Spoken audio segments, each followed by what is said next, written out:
Welcome everybody to another episode of Nordic Voices ahead of the 2021 German federal elections in September. My name is Mikko von Bremen and I'm a project coordinator and research associate at the Konrad Adenauer Nordic Countries Project in Stockholm. KAS is a German political foundation, and the Nordic Countries Project is based in Stockholm since 2019 and working on Nordic-German relations in and with EU. Today, in our series of interviews, we hear a voice from Iceland. And I'm very happy to welcome Ingólfur Bjarni Sigfússon, a reporter and senior correspondent of Icelandic National Broadcast Service. Hello and welcome, Ingo. Thank you, Mikko. Pleasure to be here.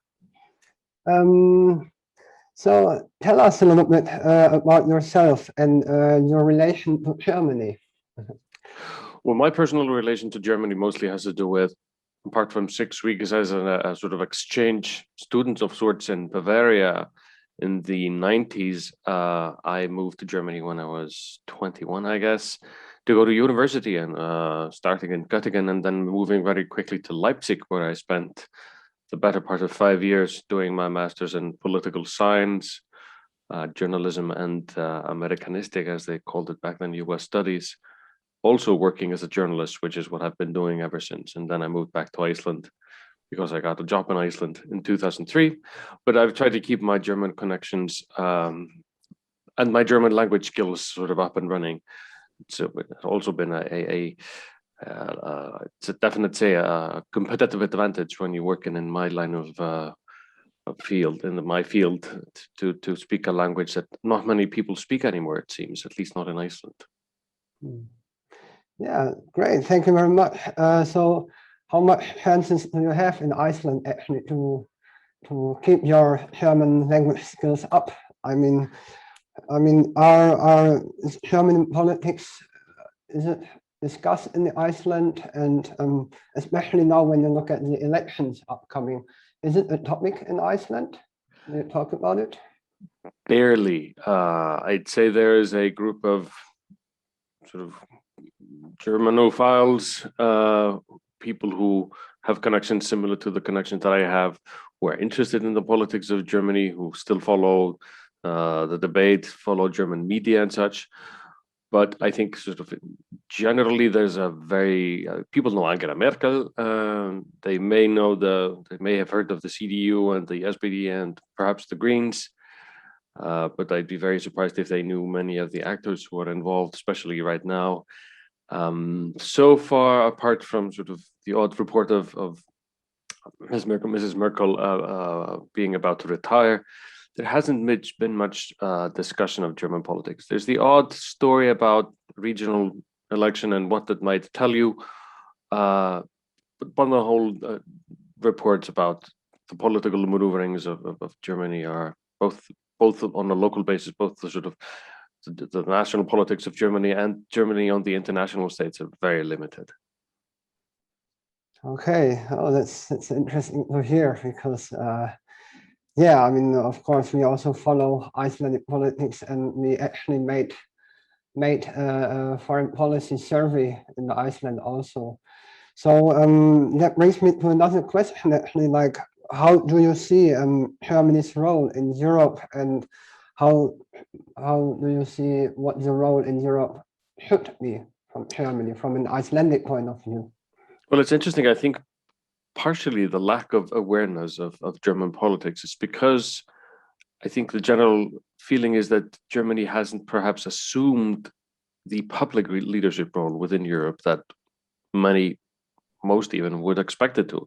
There's a massive economy. It's a very large state. It certainly has a chancellor who has a lot of weight internationally, who's been there for a long time, who was very well known and very well respected.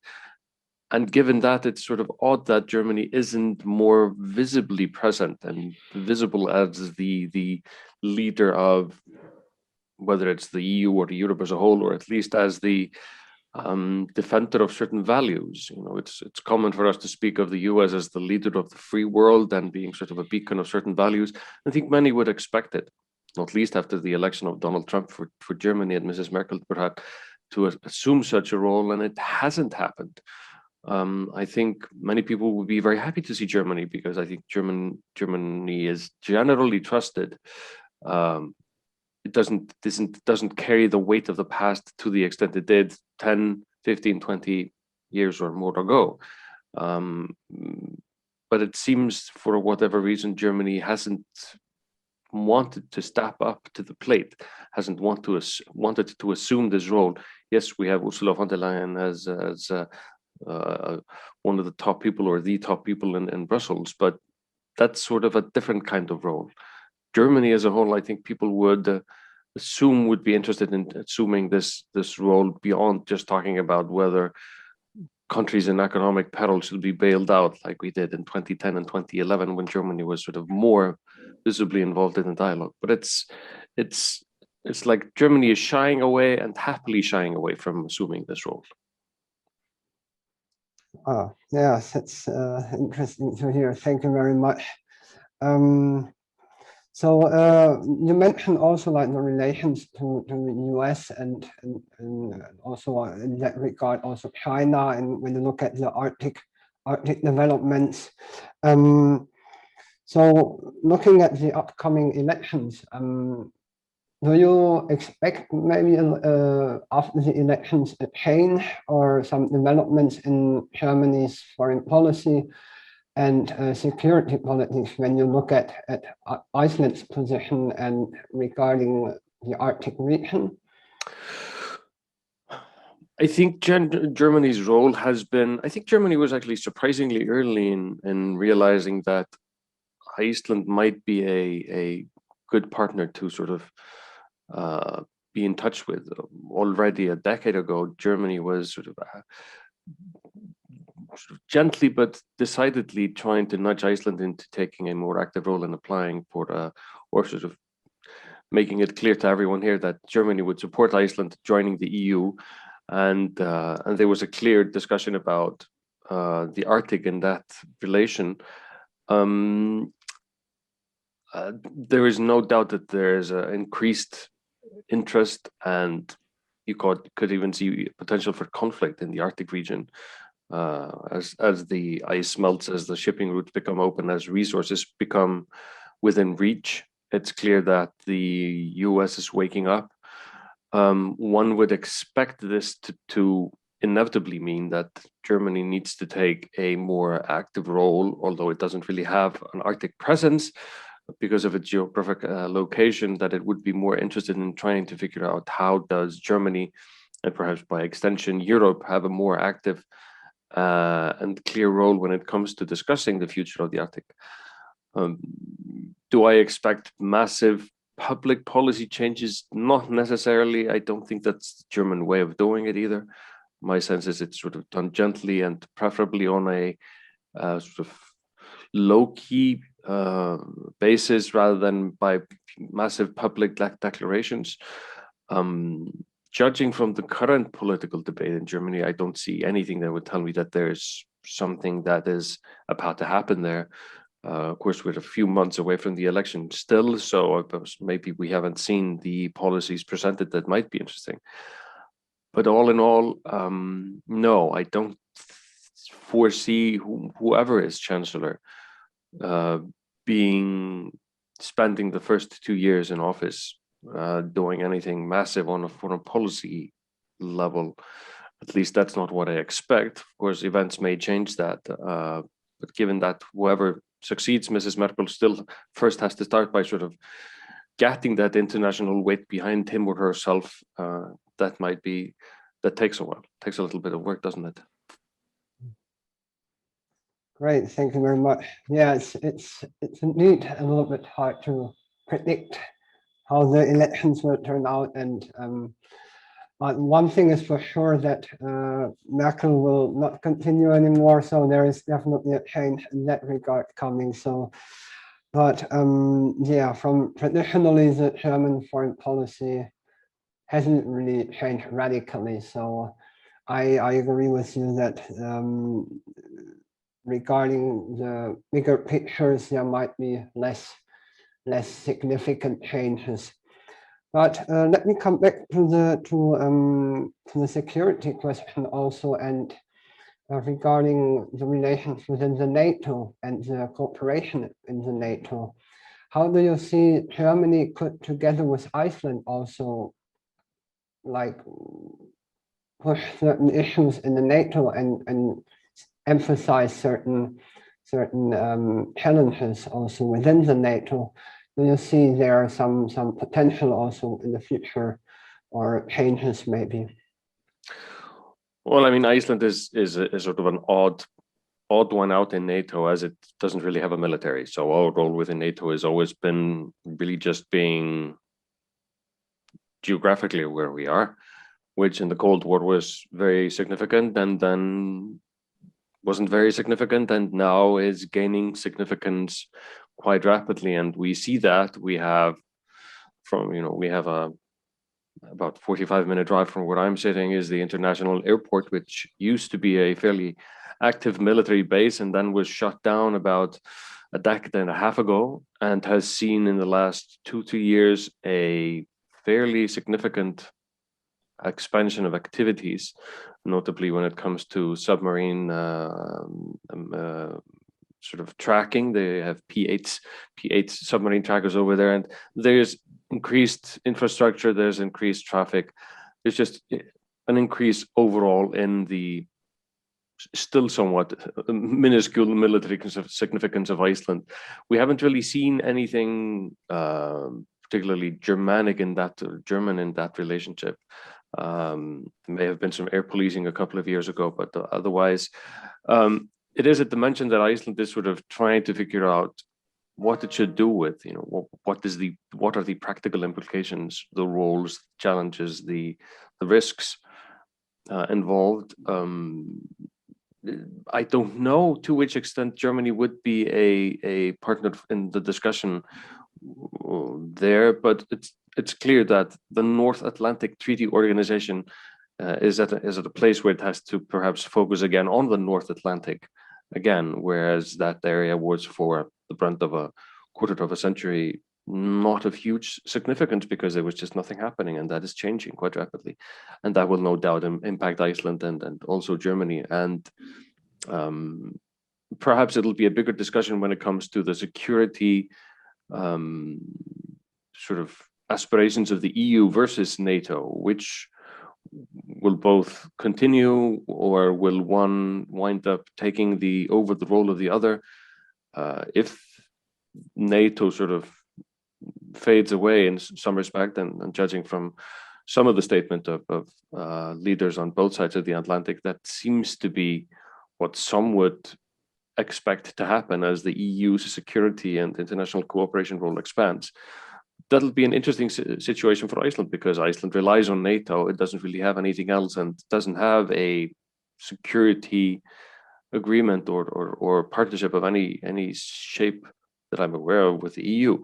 So that would leave us in an interesting position if this becomes the US on one side and the European Union on the other side, then NATO sort of orders a brand that isn't really in use anymore. That's probably a few years away, but that would be a very interesting situation, and one where we would no doubt have discussions with, among others, Germans. Great, thank you very much. Looking then in another direction towards east, in Germany at least right now or in Europe in general, discussion how to deal with China also, because like these relations you have concerns about human rights. On the other hand, China is a very important trade partner, and so maybe you can say a couple of words how Iceland's relations are with China, and how Iceland sees China also, and what do they focus on mainly. So maybe Germans and Europe can also take something out of that. Thank you. Well, Iceland has I'd say for the better part of the last 10 years, or even slightly longer, had a fairly active relationship with China. We do see a surprising number of high-ranking officials here every year. There's been quite a bit of geothermal business going on. China has adopted Icelandic technology and has been cooperating with Icelandic companies when it comes to geothermal power plants and whatnot in China.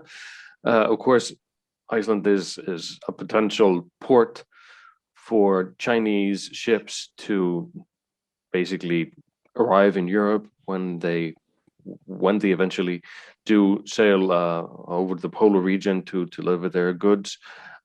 We do have the largest foreign embassy in Iceland, is the Chinese one. And there is an ever-growing sort of Chinese presence and Chinese tourists, similar to what we will have seen in many other regions. China has sort of, I'm not sure if they've sort of officially invited Iceland to join. But I think they've certainly made it clear that Iceland would be welcome to join the Belt and Road, which is something that Icelandic politicians have not been interested in, simply because of the what is involved in joining that sort of an arrangement. But now, no doubt, China is becoming, for Iceland, like everyone else, more important, but as a trading partner, but also as a potential source of security concerns. There is Iceland basically takes its cues from everyone else. We don't have an intelligence agency of any sort. We just rely on what everyone else is doing. It's like with every big, geopolitical weight, you have to be aware of both the risks and the pitfalls, as well as the gains. And I think Iceland is just trying to figure that out. In the old days of the Cold War, Iceland could always sort of a little bit play to both sides. If the West wasn't sort of doing like we wanted to, well, we could always talk to the Soviets. There is the potential to play sort of typical small state politics in that sense, to say, if you don't want to play ball, we can always talk to the other ones because they want to. So that may be a situation that Iceland finds itself in and can perhaps even utilize. But I think for now there's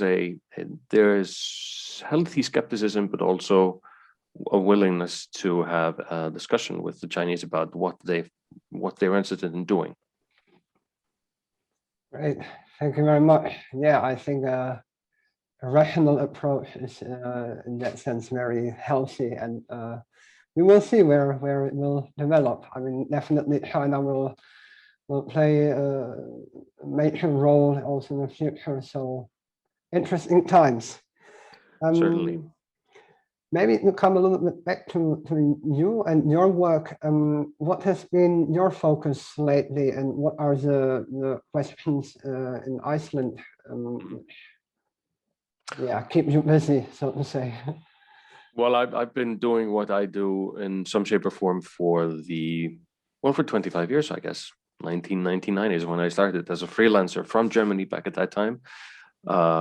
Like you mentioned, I work for the Icelandic National Broadcasting Service, which is like the RD or ZDF of Iceland, the public service broadcaster. Been in many roles there. Currently, I work on a, like suppose we call it sort of investigative and feature series called The Quaker, where we sort of delve into one or two stories per episode to take a closer look, investigations, features, going places. Basically, we cover everything. There's nothing that we would rule out per se. We try to stay out of sort of the daily yak of and the noise of daily news, and take a peek under the surface of whatever else is happening. Maybe some of the stuff that's underreported or being hidden away from us. But we also, go to the US to report on US elections in a little bit more detail and such. So it's a varied, it's a very large sort of menu of possible stories. So to say that there's something that I'm focusing on, that can be anything from foreign affairs to something that Germany certainly had a lot of stories on about 20 years ago, which is mold and and humidity in houses and how that's impacting people's health and everything in between. So it's a very large menu of topics. Right. So a lot to choose on, and it's never getting boring, Absolutely. so to say. And possibly even, we'll see if we actually use the opportunity of the election this fall to go to Germany and take a peek at, how's Germany doing? What's up with the AfD? Why is there still this rift seemingly between the East and the West, or is that perhaps not as bad as it used to be? And why isn't Germany being more active? What does Germany want to do when it comes to the world stage? What can we expect from Germany post Merkel? I think that would be a very interesting thing to talk about and discuss a little bit and take a peek at. Definitely, and I think we should also stay in contact in the future and also look at how the Nordic countries look at Germany. And at least for us in our work, it's very interesting and important to see also and to learn how the Nordic countries and Iceland in this case see Germany and what do they think about it. So it's not only as a German interesting times, but also to see it from a Nordic perspective, and to look a little bit from outside our own country's developments. So before we come to an end of our talk, one last question maybe regarding your opinion on what do you think Germany could learn from Iceland, and what Iceland could maybe learn from Germany in any I think in many ways we can learn from each other's stereotypes, which may not sound terribly intelligent. The German stereotype of being very accurate and on time. It's certainly something that Icelanders could do with a little bit of. We tend to be a little bit more chaotic. But then again, the stereotype of Icelanders is being slightly more chaotic and using our sort of what we jokingly refer to our national motto, which is "Þetta reddast," which in English would be something like, we'll make it work. Where in German, das wird schon, das kriegen wir hin, which is sort of like, we'll deal with whatever happens. If it's weather or a volcanic eruption, like we have in, about 25 or 20 kilometers from my house right now, we'll deal with it and we'll make it work. And we're exceptionally good at that. We're just not very good at planning. So, I think you could be a little bit more chaotic and deal with stuff as it comes along. And we would be very well advised to do a little bit more forward planning and organization. So German accuracy and Icelandic creative chaos, let's call it that. That's a very positive way of describing it. That sounds very good. I agree. Yeah, so that was very interesting discussion with you. Thank you, Ingo, very much for your time and for your answers. And I hope we can keep in touch and follow the German elections also together and see. That'd be nice. That'd be interesting. What the future will bring. Thank you very much for your time and great talk. Thank you.